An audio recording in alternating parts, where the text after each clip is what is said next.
pada pagi hari ini.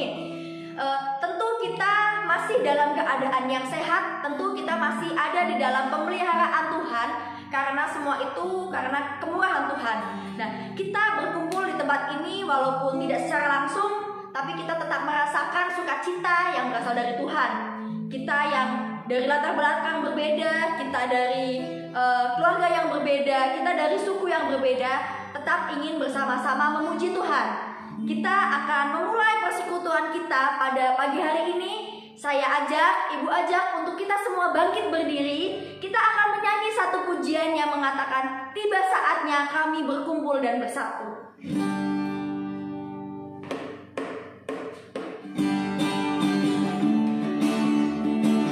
Bisa tepuk tangan ya anak-anak.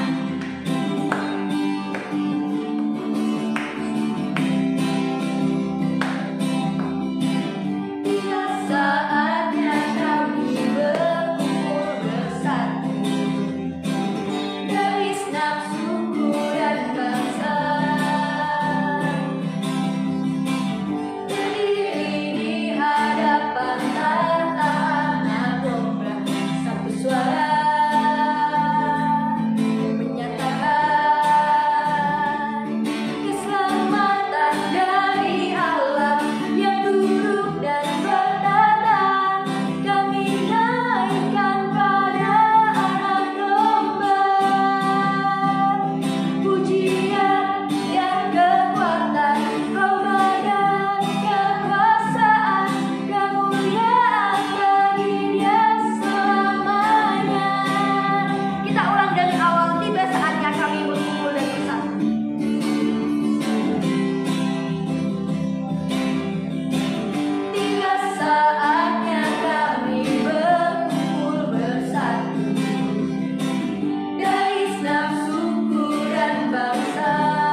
Shalom, selamat pagi anak-anak yang dikasihi Tuhan. Apa kabar hari ini?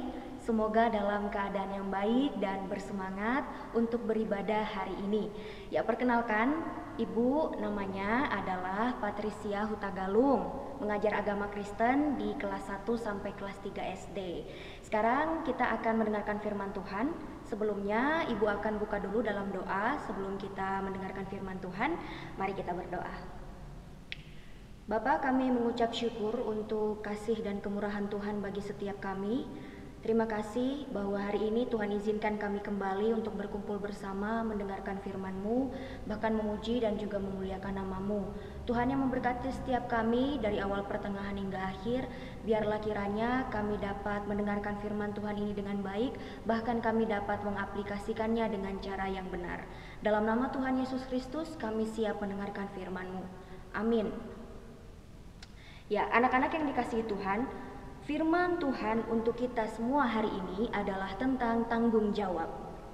Ibu mengambil bagian firman Tuhan dari Matius pasal 25 ayat 21. Kita bisa sama-sama buka Alkitabnya ya. Matius 25 ayat 21. Ibu akan bacakan untuk kita semua, demikian firman Tuhan. Maka kata tuannya itu kepadanya, "Baik sekali perbuatanmu itu, hai hambaku yang baik dan setia. Engkau telah setia dalam perkara kecil. Aku akan memberikan kepadamu tanggung jawab dalam perkara yang besar. Masuklah dan turutlah dalam kebahagiaan Tuanmu." Anak-anak yang dikasihi Tuhan, firman Tuhan ini merupakan salah satu bagian perumpamaan Tuhan Yesus yang ada di dalam Alkitab. Secara keseluruhan, firman Tuhan ini sebenarnya atau bagian perumpamaan ini menceritakan tentang hamba-hamba dan seorang tuan. Jadi pada suatu waktu ada seorang tuan yang bisa dikatakan memiliki kekuasaan, memiliki otoritas seperti itu. Lalu kemudian satu ketika tuan ini harus pergi ke satu tempat, entah berapa lama seperti itu, dan kemudian dia harus meninggalkan hamba-hambanya. Nah, sembari tuan itu pergi, dia menitipkan sesuatu, menitipkan tanggung jawab kepada hamba-hambanya, disebut di sini dalam bentuk talenta. Nah, setiap hamba-hamba itu diberikan masing-masing talenta. Ini adalah satu hal yang unik, karena setiap hamba-hamba itu ditinggalkan oleh tuannya, lalu kemudian dititipkan talenta untuk dikelola dan juga dikerjakan, tetapi dalam kesanggupan mereka masing-masing. Maka kalau kita melihat dan kita baca secara keseluruhan, setiap hamba-hamba itu memiliki jumlah talenta atau jumlah tanggung jawab yang berbeda-beda. Mengapa? Karena kesanggupan setiap hamba itu berbeda. Tuhan ini sangat bijaksana. Dia tidak memberikan talenta itu dalam jumlah yang sama, tetapi dalam jumlah yang berbeda. Mengapa? Karena dia tahu persis setiap hamba-hambanya itu memiliki kesanggupan atau kekuatan yang berbeda-beda. Nah, ketika Tuhan itu pergi, dia memberikan talenta, ada yang 5, ada yang 2, lalu kemudian dia berpesan, "Kelolalah, bertanggung jawablah atas talenta yang kuberikan kepadamu sampai aku datang kembali untuk menemui kamu." Singkat cerita, tuan ini pergi. Lalu kemudian dalam suatu waktu ketika dia pergi entah berapa lama, dia kembali menemui hamba-hamba itu dan menanyakan sudah seberapa jauh talenta yang dititipkan itu, tanggung jawab yang diberikan itu, sudah seberapa jauh dikelola dan dikerjakan. Lalu beberapa hamba-hamba itu kemudian menjawab, tentu saja tepat sekali, hasil dari apa yang mereka kerjakan berbeda-beda. Berbeda-beda hasilnya, berbeda-beda kemudian apa yang mereka kerjakan. Sebenarnya bukan karena apa yang diberikan tuannya itu berbeda, melainkan karena apa yang mereka kerjakan, bagaimana mereka mengerjakannya, itu yang membuat hasilnya menjadi berbeda. Kan tadi tuannya meninggalkan hamba-hamba itu dengan talenta yang diberikan sesuai dengan kemampuan mereka masing-masing. Artinya kalau soal pelipat gandaan atau soal menyelesaikan pekerjaan itu bisa dilakukan dengan maksimal, bisa dilipat gandakan. Tetapi ternyata di kisah ini ditemukan ada satu hamba Tuhan tersebut yang tidak menyelesaikan apapun, tidak mengerjakan tanggung jawabnya, tidak melipat gandakan talentanya. Mengapa? Ternyata dia adalah hamba yang malas dan tidak bertanggung jawab. Itulah yang kemudian membuat Tuhan ini sangat marah kepadanya. Bahkan di ayat yang terakhir dikatakan di ayat 30, Ibu akan bacakan, dan campakkanlah hamba yang tidak berguna itu ke dalam kegelapan yang paling gelap. Tuhan itu marah kepada hamba itu. Bahkan menurut Tuhan itu, seorang hamba ini tidak bertanggung jawab, bahkan dia sebut tidak berguna. Jadi persoalannya bukan soal jumlah talenta atau tanggung jawab yang diberikan, bukan juga soal sanggup atau tidak, karena nyatanya setiap hamba itu mendapatkan talenta sesuai dengan tanggung jawab dan kemampuan mereka. Seharusnya bisa saja dikerjakan dengan baik. Tetapi persoalannya seorang hamba ini sama sekali tidak mengerjakan apapun, sama sekali tidak menyelesaikan apapun. Apa yang hamba ini lakukan? Dia diam, dia bersembunyi, dan dia tidak mengerjakan tanggung jawabnya dengan benar. Anak-anak, apa yang dapat kita pelajari dari renungan singkat hari ini? Yang pertama, kita semua harus tahu bahwa Tuhan memberikan kepada setiap kita tanggung jawab sesuai dengan kemampuan dan kekuatan serta kapasitas kita masing-masing. Jadi bukan persoalan jumlah. Tuhan memberikan semuanya sesuai dengan apa yang kita sanggup lakukan. Kita percaya bahwa Tuhan mengenal kita, kita percaya bahwa Tuhan tahu batas kemampuan kita. Oleh sebab itu, apa yang Tuhan izinkan, tanggung jawab yang Tuhan izinkan untuk kita kerjakan, itu semua sesuai dengan kemampuan kita. Sementara dua jenis hamba, ada yang bertanggung jawab dan ada yang tidak bertanggung jawab. Hamba yang bertanggung jawab itu mengerjakan bagiannya sesuai dengan kemampuannya. Dia melakukan apa yang dia bisa lakukan, dan kemudian tuannya itu mengatakan dia adalah hamba yang setia. Bahkan dihadiahkanlah kepadanya tanggung jawab yang lebih besar dari tanggung jawab sebelumnya. Sementara apa yang terjadi dengan hamba yang tidak melakukan tanggung jawabnya dengan baik? Tuannya marah, bahkan tuannya menghukumnya sedemikian rupa. Nah, itulah yang dapat kita pelajari. Dalam kehidupan kita ada dua jenis manusia ya, ada dua karakter manusia. Orang yang bertanggung jawab dan orang yang tidak bertanggung jawab. Sebenarnya bukan persoalan bisa atau tidak, tetapi mau atau tidak. Jadi bagi kita semua, bagi para siswa, tanggung jawabnya saat ini adalah tentu yang paling umum dan setiap hari kita kerjakan, mengerjakan pekerjaan rumah, mengerjakan PR dan tugas-tugas sekolah yang harus kita selesaikan. Lalu kemudian yang kedua, hadir di ibadah dan program-program yang disediakan oleh sekolah. Kemudian apa yang ketiga? Misalnya ada administrasi yang harus diisi, ada sesuatu yang harus dikerjakan. Anak-anak, tanggung jawab itu juga menuntut integritas. Integritas adalah dipercaya sekalipun tidak dilihat. Nah, yang menjadi pertanyaannya, apakah selama ini kita sebagai siswa, sebagai para murid sudah melakukan tanggung jawab kita dengan baik, atau ada sesuatu yang kita lakukan yang sebenarnya tidak selesai, tidak sesuai dengan apa yang ditugaskan kepada kita? Sebenarnya apakah kita bertanggung jawab atau tidak, pilihannya ada pada kita. Nah, anak-anak yang dikasihi Tuhan, tanggung jawab itu bukan sekedar berbicara tentang apa yang harus kita kerjakan, melainkan bagaimana kita mengerjakannya.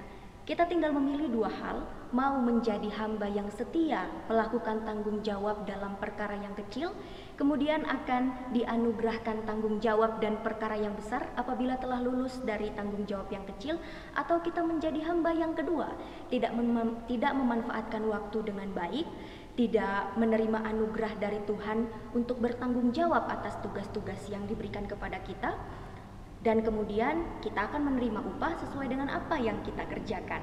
Banyak anak-anak di luar sana yang mungkin ingin sekolah tetapi mereka tidak mampu. Bagaimana dengan kita? Kita diberikan waktu, diberikan kesempatan oleh Tuhan untuk sekolah. Kita diberikan kesempatan oleh Tuhan untuk mengerjakan tugas-tugas yang sangat berguna untuk masa depan kita. Mari kita manfaatkan waktu itu dengan baik, supaya pada akhirnya kita didapati oleh Tuhan sebagai hamba, sebagai anak, sebagai siswa yang setia dalam tanggung jawab yang kecil, maka kita layak untuk menerima tanggung jawab yang lebih besar lagi. Amin.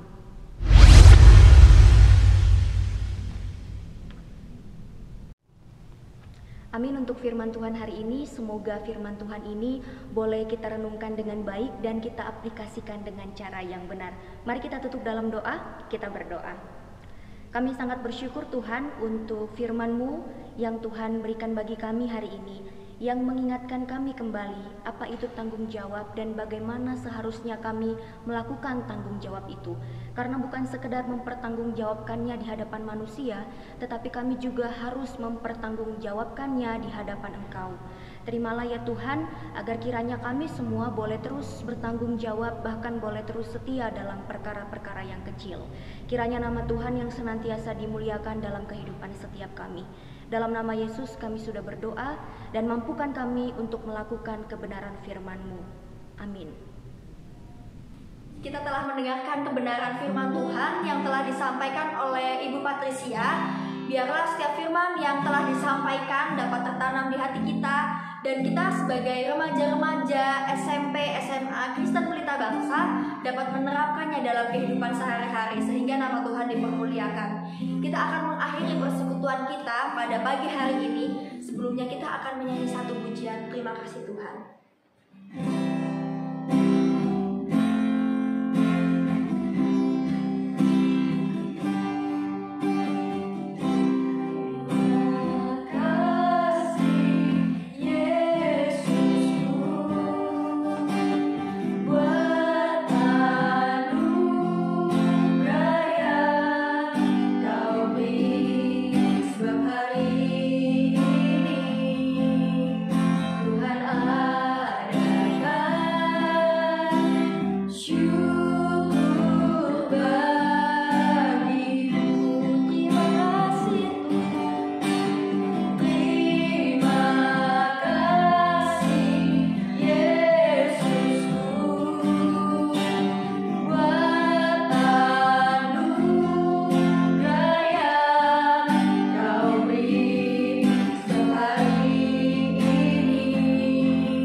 Mari kita akhiri ibadah ini dan kita berdoa untuk menutup ibadah ini. Bapa, terima kasih untuk penyertaan-Mu bagi setiap kami. Ibadah ini boleh berlangsung dengan baik semua karena anugerah Tuhan. Saat ini untuk anak-anak semua, mari kita arahkan hati dan pikiran kita kepada Tuhan dan kita menerima berkat dari Tuhan. Tuhan memberkati kita dan melindungi kita. Tuhan menyinari kita dengan wajah-Nya dan memberi kita kasih karunia. Tuhan menghadapkan wajah-Nya kepada kita dan memberi kita damai sejahtera. Amin.